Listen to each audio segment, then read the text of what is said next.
Olá pessoal, estamos aqui no mais um Alaska Podcast Orlando, com Danilo Rodrigues e Cadanela de Champs, vindos de Curitiba e Blumenau. Vamos corrigir aqui, Blumenau. Os dois são advogados e estão aqui passeando aqui em Orlando com alguns projetos aí. E eu queria que vocês se apresentassem aí para que todos conhecessem vocês. Pode começar, por favor. Então, vou me apresentar. Sou Daniela Deschamps, sou advogada, sou passeio, como tu disse, advogo já há 20 anos, trabalho em escritório de advocacia há 20 anos. Uhum. Me formei em Blumenau, Santa Catarina, e advogo há 10 anos, já advogo para todo o Brasil, então atendo muitos clientes. São Paulo, Rio de Janeiro, Santa Catarina e Rio Grande do Sul. E agora estamos com esse projeto novo, né? Que é auxiliar esse pessoal a atender os clientes que ainda mantêm de Orlando. Chegar lá, tá bom. Vamos chegar lá. Você aí tá toda rapidinha. Vamos lá, mas está muito bem, muito bem. A Daniela é uma advogada aí com muito respeitada no Brasil. E aí tem o Danilo, o maridão, que vai se apresentar aí. Conta aí, Dani. Bem, eu sou Danilo Rodrigues. Já venho aqui para a Flórida há 15 anos a turismo e sempre gosto de fazer um turismo mais extenso, conhecer um pouco mais, então viagens um pouco maiores para conhecer o quanto mais possível. E dessa vez tive essa oportunidade de conhecer o Eduardo, agora esse convite de poder participar aqui no Alaska Podcast, uma grata satisfação para a gente, e poder conversar um pouquinho, falar um pouquinho do que a gente faz no Brasil, do que a gente auxilia, de repente, brasileiros que vêm para cá, de possibilidades que, de repente, de alguma maneira, a gente possa contribuir com o público aqui do Alaska Podcast. Muito bem, muito bem. Então, vocês já fazem isso no Brasil? Vocês têm um grupo de brasileiros que investem nos Estados Unidos? Ou vocês estão com esse projeto? Ou isso é natural, caiu natural na mão de vocês? Como foi isso? A gente tem escritório no Brasil, como a Daniela já tinha comentado, ela já... Que lugar que é? Blumenau. Blumenau. Em Blumenau. A gente tem escritório no Brasil de advocacia, então a gente assessora pessoas e empresas, o trabalho é full service, ou seja, a gente atende no escritório todas as áreas, tem demais membros da nossa equipe, e no que atine mais o pessoal que vem para cá, que vem para a Flórida, a gente tem um trabalho mais engajado, eu vou dizer, dos últimos 2 anos para cá, com relação a quem está pretendendo vir para a Flórida, ou para quem está pretendendo vir para os Estados Unidos. Um trabalho na internacionalização. Como é um trabalho mais amplo, ou seja, não é só a questão de você mudar de domicílio, pegar um avião e querer mudar de país, isso acaba envolvendo diversos aspectos. Desde como é a tua estrutura no Brasil, muitos empresários que vêm para cá, muitos empresários que planejam vir para cá, seja para ampliar os negócios, seja para fazer novos negócios aqui, bem como quem tem negócios no Brasil e busca viabilizar de alguma maneira oportunidades que possa conseguir aqui nos Estados Unidos, de repente participando de uma feira, conhecendo tecnologia e buscando inovação para levar para o Brasil. Então, a gente faz esse assessoramento, vou falar assim de forma mais ampla para quem visa a internacionalização, e a gente passa de alguns aspectos, de você fazer o teu planejamento empresarial para constituir uma empresa, uma offshore, algo nesse sentido, com parceiros aqui nos Estados Unidos, até mesmo o suporte no Brasil para quem tem negócios lá, para equilibrar ou para viabilizar situações de despesas tributárias, de despesas com os pagamentos de tributos no Brasil, enfim, que é a parte de especialidade da Daniela. Perfeito. Você é especialista em... Qual a sua especialidade? Qual a sua especialização? São ambas? São iguais? Eu atuo eminentemente em direito empresarial, na área empresarial e no segmento imobiliário, né? Tanto no Brasil, a gente agora focando alguns trabalhos aqui para os Estados Unidos, e trabalho com a internacionalização, ou seja, o planejamento de quem está pensando em vir para cá, pensando em vir para os Estados Unidos, ou pensando em internacionalizar patrimônio, não necessariamente quer mudar do Brasil, mas quer investir fora do país. Então eu trabalho nesse segmento. Só que pensar em fazer qualquer tipo de planejamento patrimonial passa necessariamente em avaliar custos. E avaliar custos é avaliar tributação, avaliar taxas, o que você vai fazer no país, o que você vai fazer fora do país. Em qual país, de repente, instalar uma empresa, uma offshore, enfim. Claro, A minha especialidade é tributário. tributário. Isso, aham. Então, ao longo aí? desses anos todos, eu trabalhei sempre na área tributária. Aham. Então, assim, tenho bastante experiência. Já fiz quase tudo na área tributária, né? Importação de equipamento, nós discutíamos teses de ilegalidade e inconstitucionalidade na importação para o Brasil. Então, ao longo ali de uns 10 anos, 2005 a 2010, não, 5 anos, 2012, quase 10. Tivemos muitos casos, né, de importação de equipamentos, importação de automóveis. Então, foi um período que eu trabalhei bastante com essa importação, liberação, discutindo o recolhimento do imposto da importação para o Brasil, né? Quem estava trazendo de fora para lá. E também a questão das teses tributárias, né? Então, a empresa está pagando os tributos regularmente, como contadora pura, como é obrigação legal, mas a lei que instituiu aquele tributo, às vezes ela tem um vício, né, de legalidade ou inconstitucionalidade que a gente leva isso para processo judicial. Então, isso, no fim, ao cabo, em resumo, eu busco caixa para a empresa. Então, eu busco Entendido. recuperar esses tributos. E algumas vezes a gente ainda recupera os últimos anos, né? Além de discutir dali para frente. Isso tudo Brasil.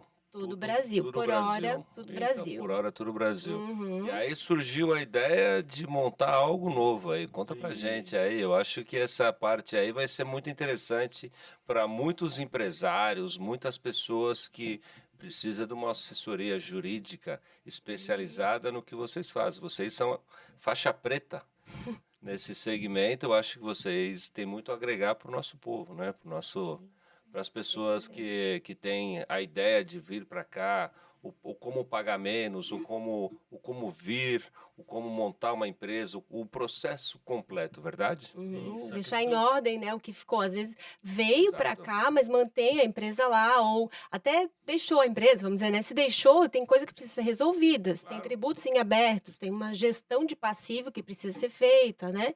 A vida aqui vai deslanchar, mas lá a gente precisa regularizar.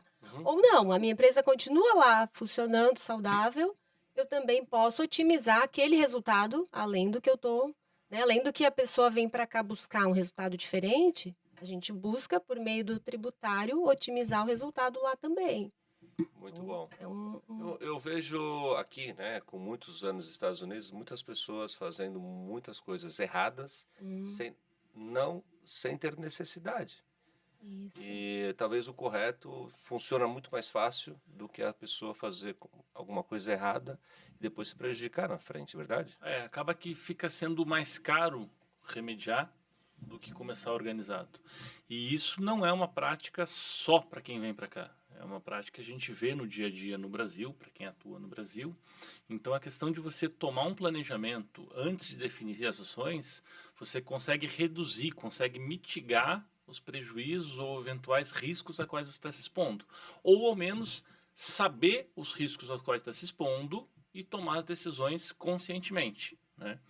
A questão do planejamento da pessoa que está no Brasil ou de quem veio para a América passa, inclusive, por decisões de repente, manter ou não manter o CPF ativo no Brasil ou fazer a declaração de saída definitiva para não mais ser mais contribuinte fiscal lá.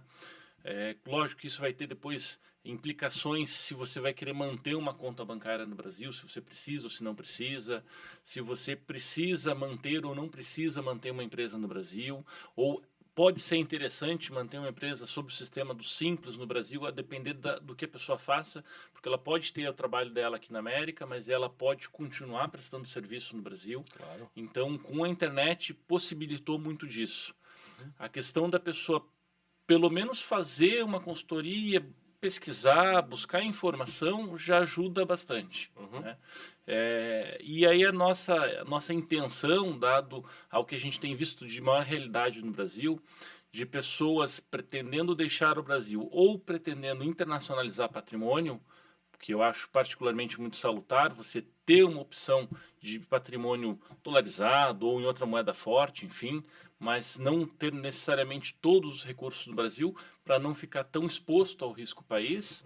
Então também é uma oportunidade, não necessariamente passa para aquela pessoa que quer só deixar o Brasil, não. Eu posso de repente ter um imóvel de lazer, eu posso ter um imóvel de investimento, eu posso fazer outros investimentos fora do país.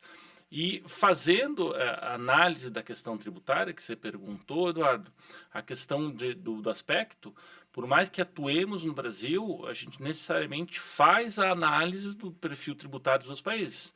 Então, para decidir, a depender do perfil da pessoa, se é mais interessante ela montar, de repente, uma empresa nos Estados Unidos ou ela vai montar uma empresa num outro país e essa empresa é que depois vai realizar os negócios delas aqui nos Estados Unidos. Então, consegue uma eficiência tributária. Né? Então, essa análise é bastante importante e acaba sendo muito particular, de perfil a perfil. Do que a pessoa pretende fazer, se ela pretende se mudar, ou se é só investimento, o tamanho do investimento, porque toda a burocracia envolve custos, então quanto mais camadas de burocracia, mais custos a gente acaba tendo, tem que enfrentar. Claro. Então essa é a ideia, é tentar contribuir com o brasileiro que está pensando em internacionalizar, seja seu patrimônio, seja pensando no novo domicílio, seja de repente em dar a saída fiscal do Brasil e passar a viver num outro país. Então é esse suporte que a gente busca dar lá no Brasil. Entendido. E vocês pretendem... estamos em Orlando, e aí eu estou vendo aí que vocês estão com um pezinho aqui nos Estados Unidos. E vocês têm a intenção de vir para cá, montar essa estrutura aqui para dar esse auxílio? Porque vocês, como imigrantes, que vocês vão ser imigrantes, claro, quando virem, não sabemos se é para cá ou se é para outro lugar, mas as pessoas procurarem vocês para conversarem com vocês, para saber um pouquinho mais, porque muita gente não teve esse auxílio, não teve essa informação, ou de repente achava que sabia algumas coisas, e como vocês são especialistas nisso, vocês podem dar muito mais informações a essas pessoas, correto? Isso. A pretensão é a gente estabelecer escritório aqui na Flórida. Não está definido ainda o local onde seria o escritório para essa atuação.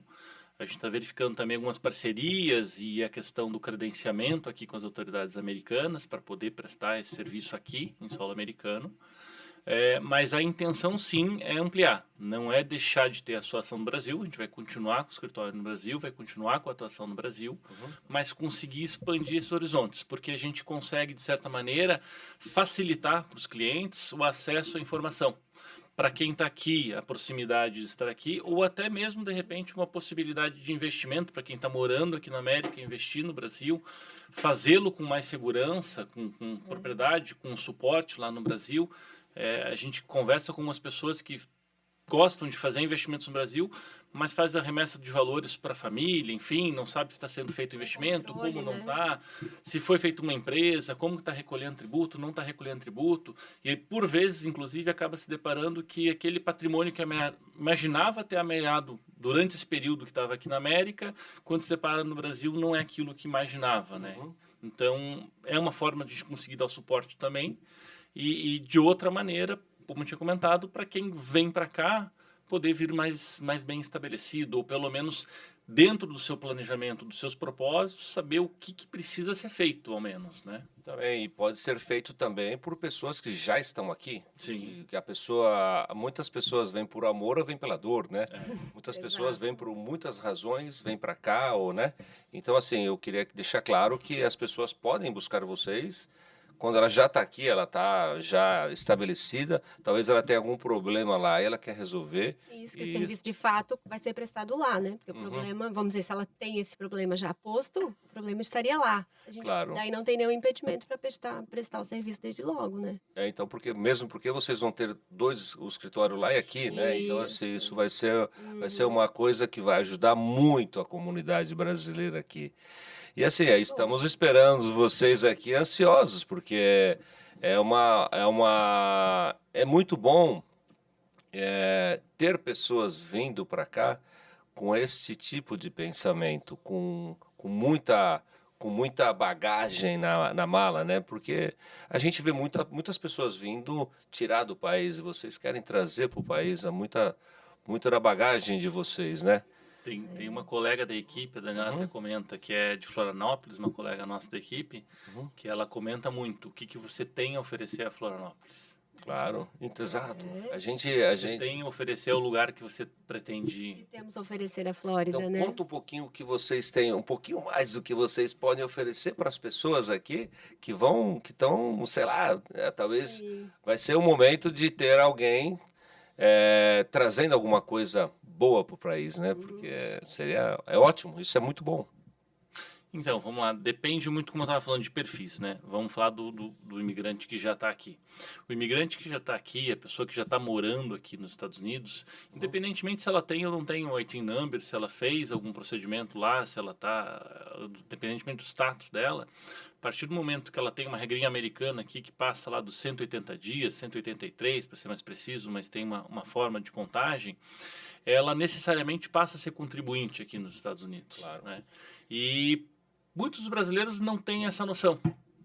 Ou quem vem para cá, de repente, com uma vacation home, quem vem organizado acaba tendo essa noção quando tem uma assessoria contábil aqui nos Estados Unidos, mas pensa que pelo simples fato de repente, comprar um imóvel vai poder residir nos Estados Unidos. Tem gente que ainda tem essa visão. Tem, né? Sim, perguntam E isso. quantos dias são de verdade que você começa a ser A obrigação fiscal, fiscal? ela vai partir, a gente fala que existe uma regra da OCDE, que trata no âmbito internacional, a partir de 180 dias. 180 dias, 181 já começa a ser Isso, só que efetivamente, aqui na América, você vai fazer uma média dos últimos 3 anos.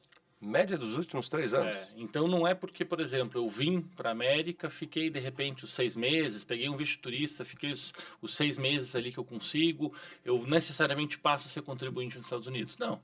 Mas a questão vai ser analisada no retrospecto dos últimos 3 anos, fazendo a média dos últimos 3 anos. Se tiver atingido aqui na América, passado de 183 dias, você é obrigatoriamente contribuinte de imposto, né, dos tax aqui nos Estados Unidos.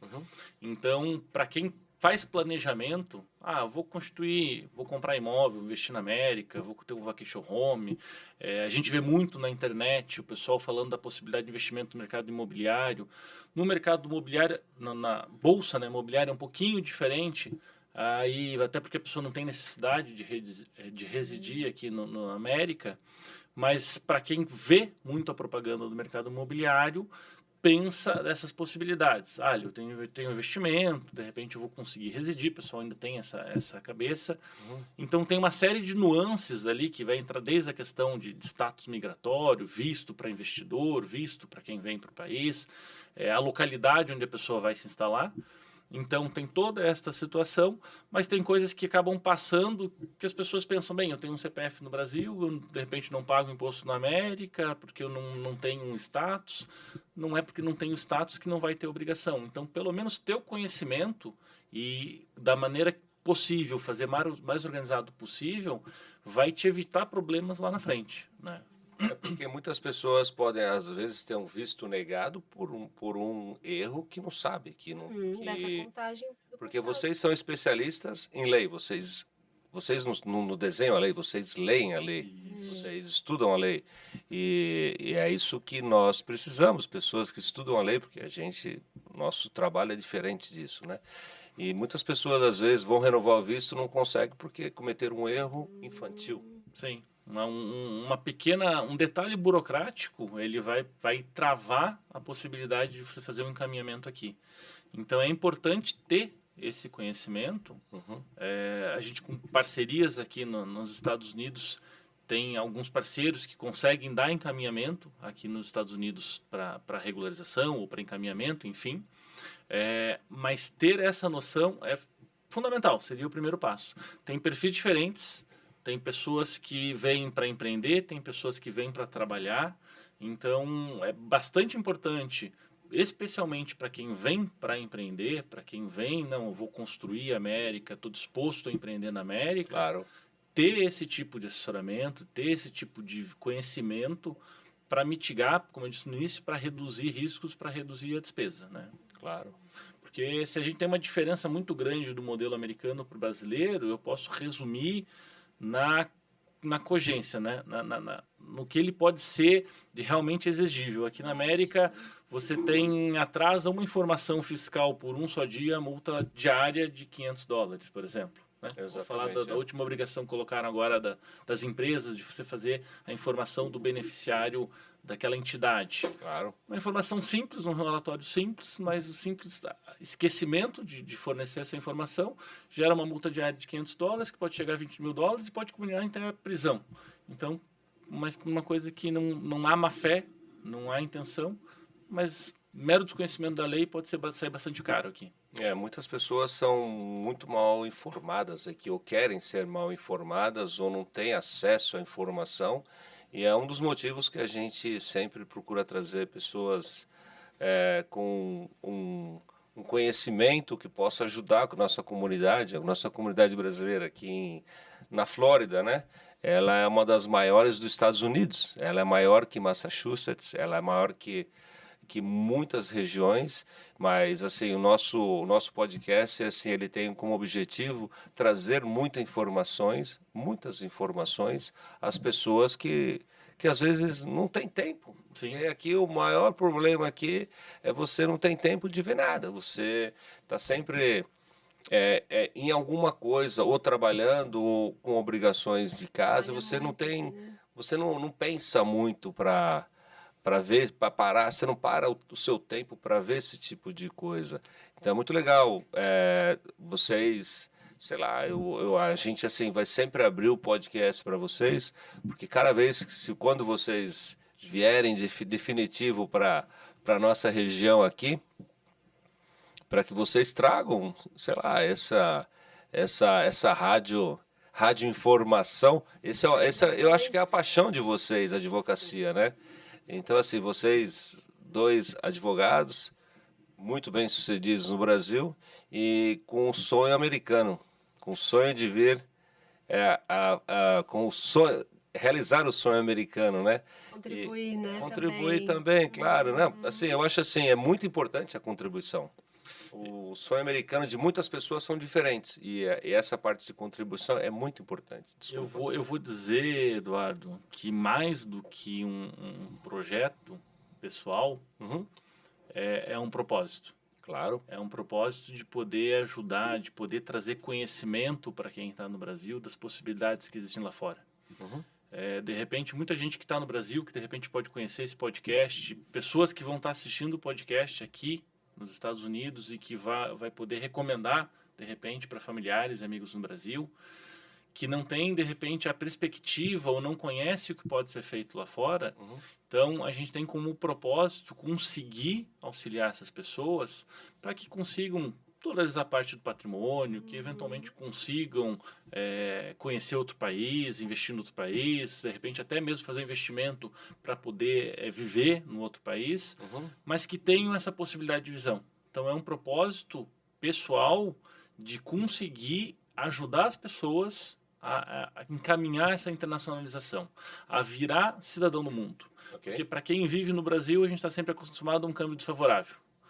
Para grande maioria dos países que vai se viajar, Estados Unidos, Europa, enfim, o câmbio é sempre desfavorável. Claro. Então, a partir do momento que a pessoa se apercebe que ela, ainda que viva no Brasil, ela pode ter uma possibilidade de investimento fora, de ter uma renda em moeda forte, enfim, ela vira, de repente, o que eu costumo dizer, cidadão do mundo. Você consegue tomar um café no teu país ou em qualquer outro país e esse café no teu orçamento custa a mesma coisa. Não é vezes 6, não é vezes 7, não tem que pensar tudo de uma maneira diferente, né?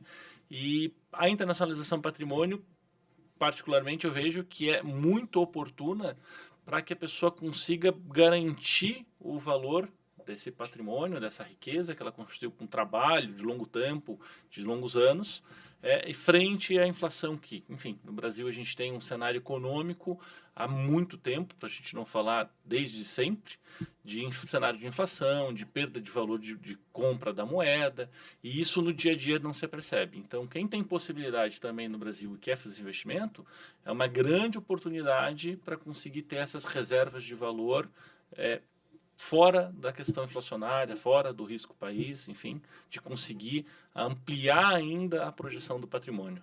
Ou seja, vocês têm também muitas opções para pessoas que querem fazer investimento nos Estados Unidos ou dolarizar o dinheiro que queiram, Sim, talvez Exato. mesmo morando no Brasil. Isso. sim. Foi surpreendente, né? Levar para o cliente essa possibilidade. Já são nossos clientes lá, por exemplo, e que têm um patrimônio, né? Mostrar para eles a possibilidade de substituir parte daquilo por um imóvel fora, sem ter a necessidade de ele viajar até aquele local, de ele ter um visto, enfim, tem clientes que nunca vão viajar, que nunca virão para cá, mas mostrar para esses, né, a possibilidade de que ele pode ter parte daquele patrimônio que ele tem lá em dólar e mostrando essa renda para ele, foi muito interessante a surpresa, né? E o interesse que foi despertado, assim, foi muito legal. Realmente, grande parte não tinha conhecimento, não tinha a menor noção da vantagem disso, de quanto ele poderia garantir o futuro, de fato, né? Para as próximas gerações, para a sucessão. A gente tem feito um trabalho de planejamento patrimonial, sucessório, e nesse caminhar que a gente conseguiu mostrar para alguns clientes, olha, além de deixar organizado para os teus sucessores, que tal parte disso está fora do país para você ganhar em dólar alguma renda, né? Foi muito interessante. Que é muito Abriu a bom, mente, que é assim, do muito bom cliente. para todo mundo ter. Muito. Muitas pessoas falam assim, eu estou bem aqui no Brasil, eu estou bem em qualquer Isso. lugar, mas ou mesmo pessoas que têm já alguma coisa aqui, que trabalham aqui, têm familiares no Brasil que recomendam que as pessoas não tenham a pretensão de migrar, Uhum. mas consegue também ter uma renda em uma moeda Exato. forte, né? Bem, Porque queira ou exatamente. não queira, a questão, a gente está num momento agora, enfim, que o dólar há pouco tempo rompeu ali a barreira de R$ 6. Uhum. Que vamos dizer assim, que é uma barreira psicológica, ou era uma barreira psicológica, né? Claro. E a cada momento que isso acontece, novos patamares vão surgindo. Da mesma maneira que quando você alcança metas pessoais e profissionais, naturalmente você estabelece as próximas, da mesma maneira vai acontecer, no caso do câmbio, com a moeda estrangeira. Lógico que depende de múltiplos fatores macroeconômicos, enfim, que vão implicar nesse aumento ou na redução do valor. Mas tenha em mente que se você consegue ter essa possibilidade de dolarizar, de repente não necessariamente ficar atrelados a produtos bancários no Brasil, ETFs quando investem em ações, a possibilidade de investir aqui fora, a possibilidade de fazê-lo com a redução de encargos, enfim, é algo muito salutar a se imaginar, a se pensar, e também pensando, como a Daniela comentou, a questão do planejamento, né, o planejamento sucessório. Então, como que eu vou fazer essa aquisição lá fora?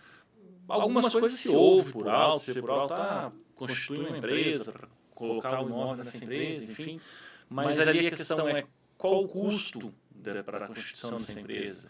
Qual que é o custo para ter essa estrutura fora e a partir de que momento isso pode valer ou não valer a pena? Lógico que é uma análise pessoal de como que a pessoa vai usar, usufruir ou não vai usar, é só um investimento, como que ela vai fazer essa análise.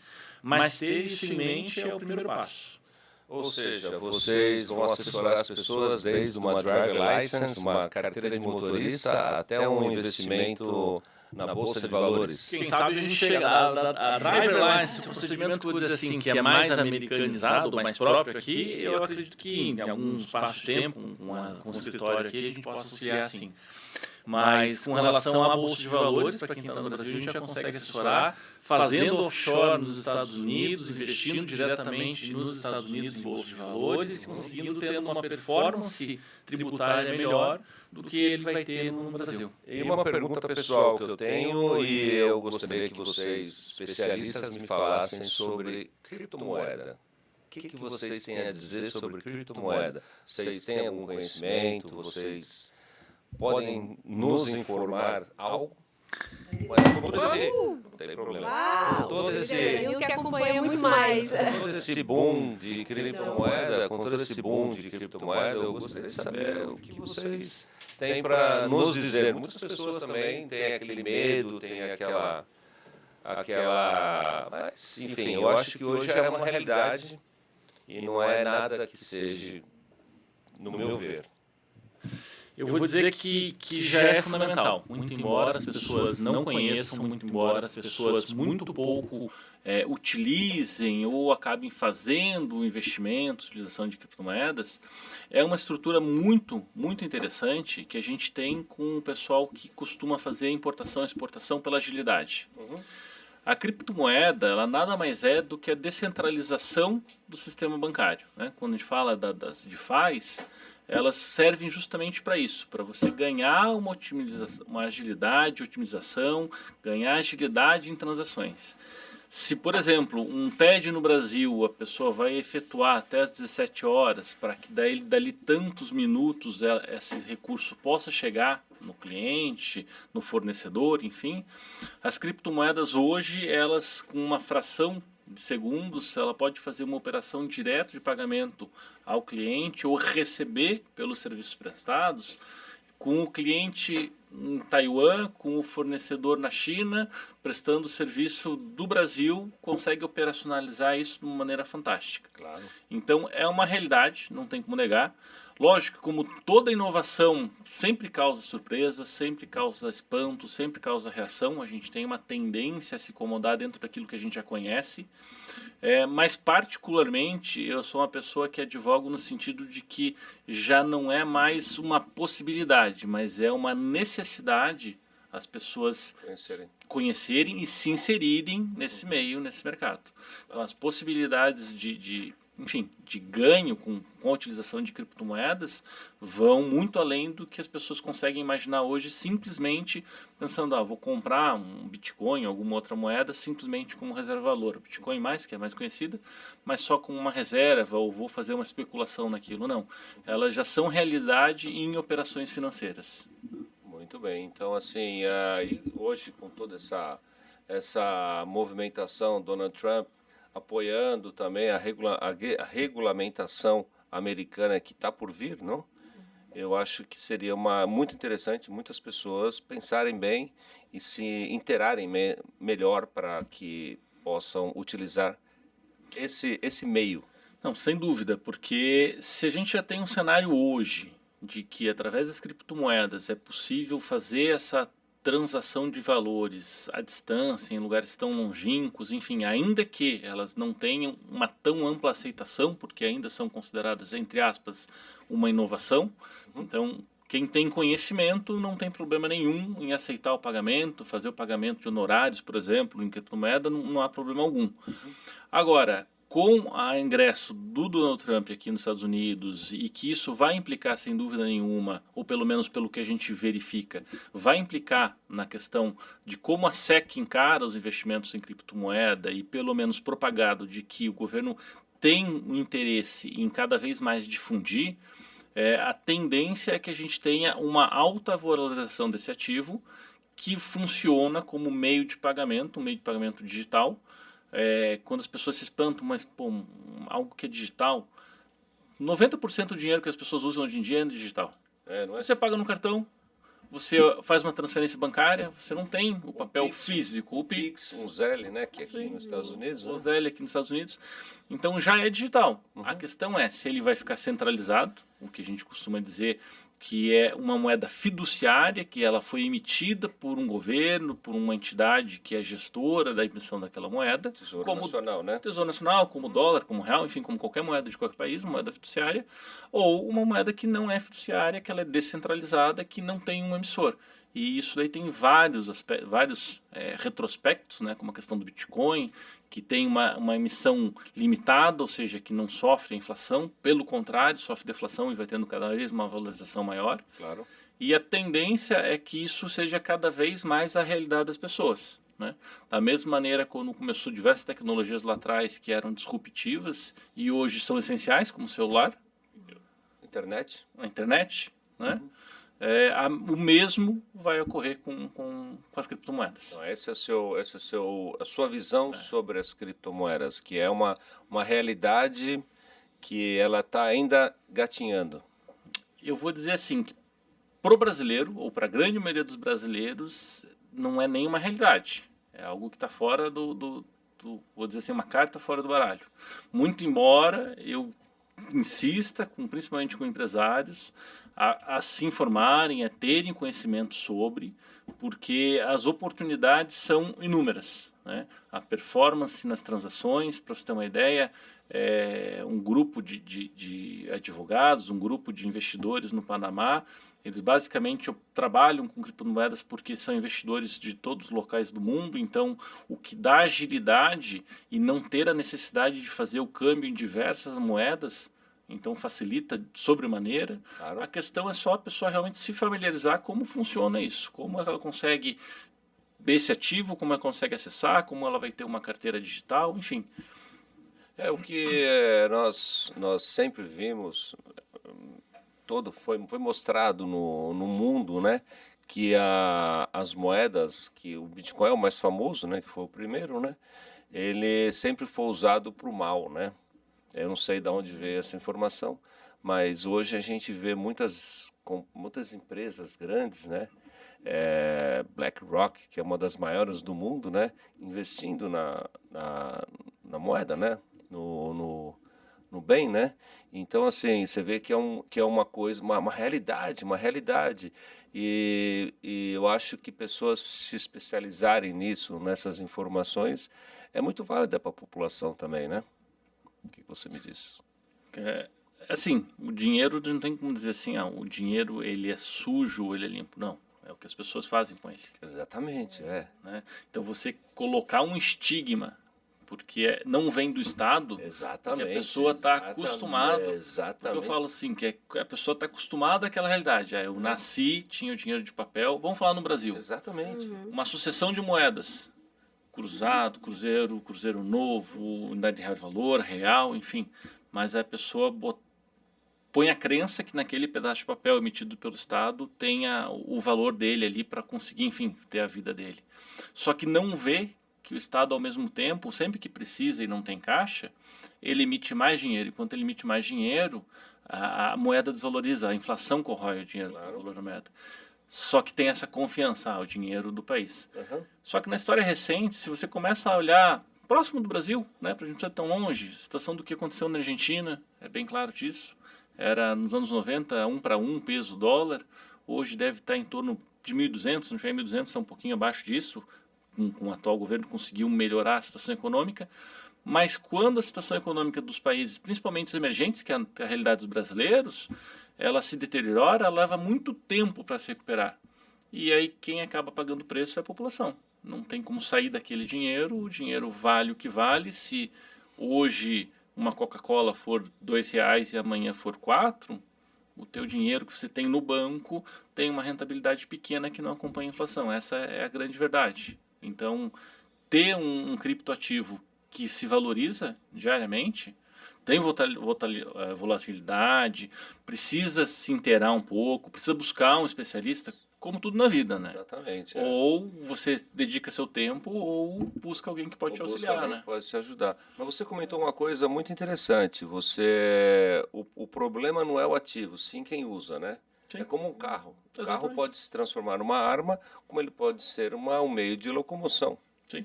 Ele Como pode levar a pessoa ao hospital para ter o meio necessário. Exatamente. Então, assim, como a pessoa vê isso, como colocam isso, né? Então, assim, a gente foi muito massacrado uma época da nossa vida que esse dinheiro ele vinha para fazer coisas erradas, né?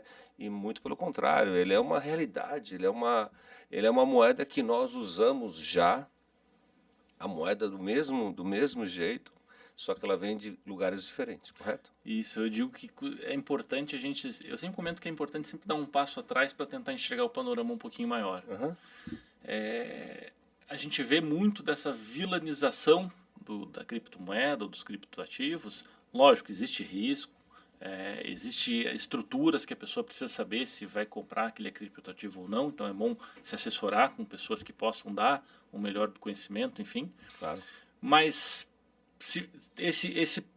esse painel, essa pecha de colocar como algo que é vilania, enfim, que vem para o mal, parte muito da perda do controle estatal sobre o dinheiro.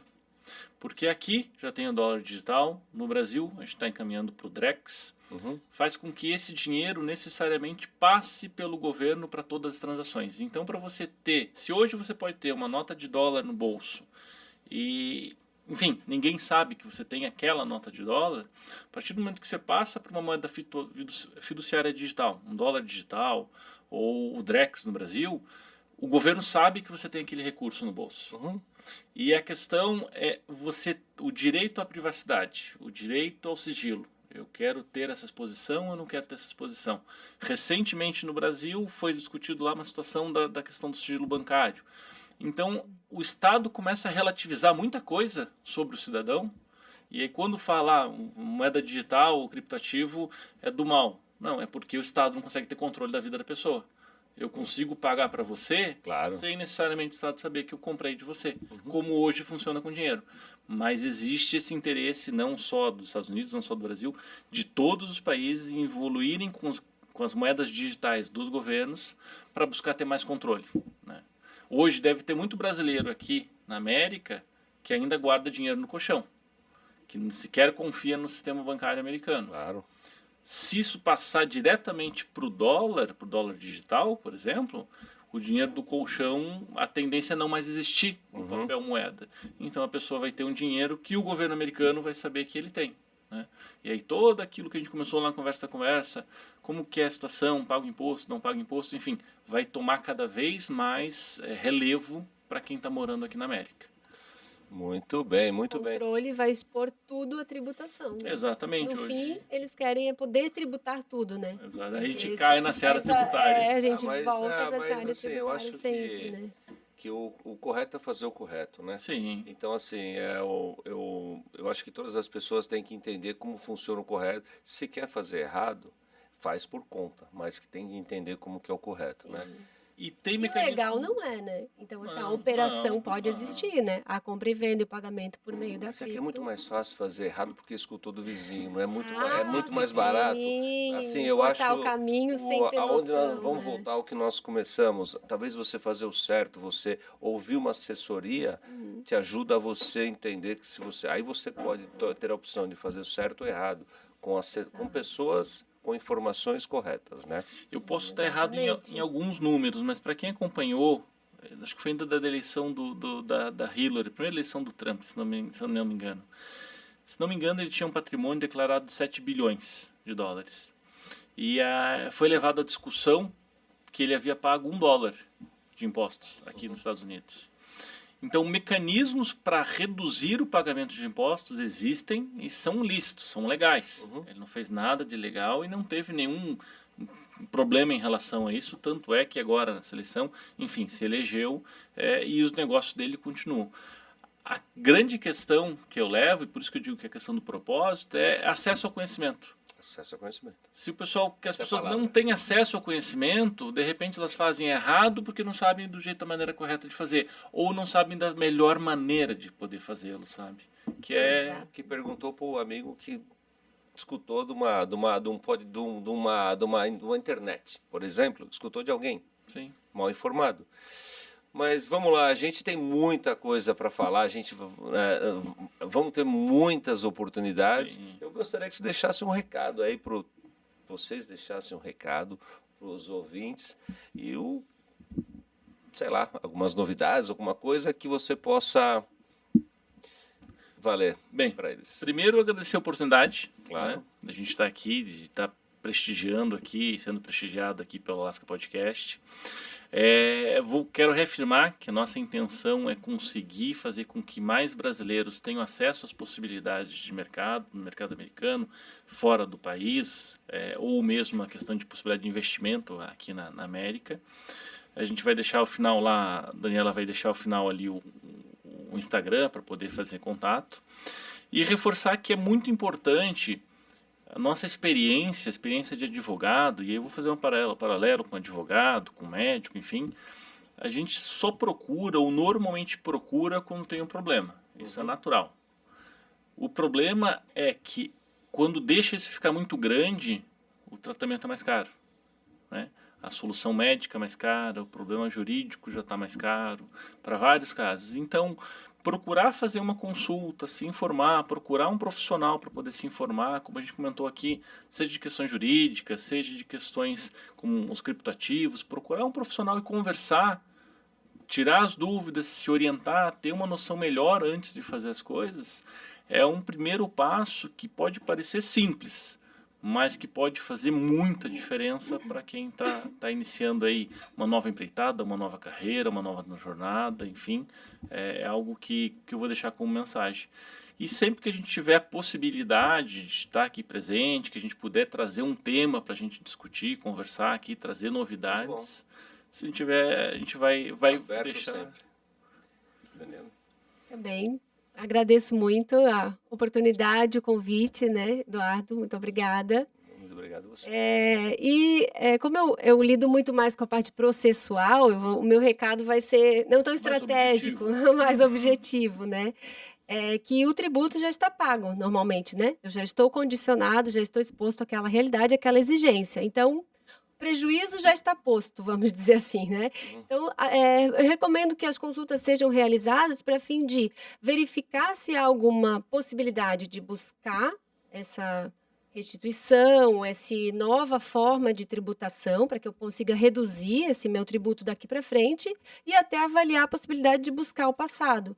Então, por meio de ação judicial, por meio de processo administrativo, né, tem vários caminhos, planejamento até na questão de sucessão. Então, traçar de que forma que eu vou estar exposto a essa tributação, tem que fazer a consulta porque perdido está. O não a gente já tem, né? Verdade, então, a gente tem que buscar esse passado, tem que brigar, porque muitas das teses, praticamente todas, né, as teses tributárias, a gente consegue reverter a lei que está posta lá no STJ ou lá no STF. Então, às vezes, a gente fica dando murro na ponta da faca, na sentença, faz recurso, vai para o tribunal, e isso vai ser revertido depois de 5, 10 anos lá no STF, no STJ, que vão julgar se uma lei é ilegal, então o tributo deixa de ser exigido daqui para frente, a gente consegue restituir 5 anos antes de que foi proposta a ação, ou no STF, da mesma forma. Eles vão declarar. Então, eu recomendo que verifiquem a situação, verifiquem se é possível rever esses tributos, né? Busquem informação. Busquem informação, porque sempre é possível discutir. As leis são feitas de forma muito equivocada. Quem faz a lei, infelizmente, não tem o conhecimento técnico de como ela deveria ser, né? E acaba ultrapassando os limites que a própria lei, outra redação traz, né? Então, tem que buscar a informação e buscar os seus direitos para ver o que dá para contribuir para o Caixa. Muito bom, muito bom. Tá? Então aqui encerramos mais um Alaska Podcast. Guardem esse nome aqui, Danilo e Daniela. Estão a postos daqui a pouco, vamos ter novidades aqui em Orlando aqui. Sim. Mas muito obrigado pela presença de vocês. Obrigada. Muito obrigado. Sempre bem-vindos aqui ao Alaska Podcast. Muito obrigada.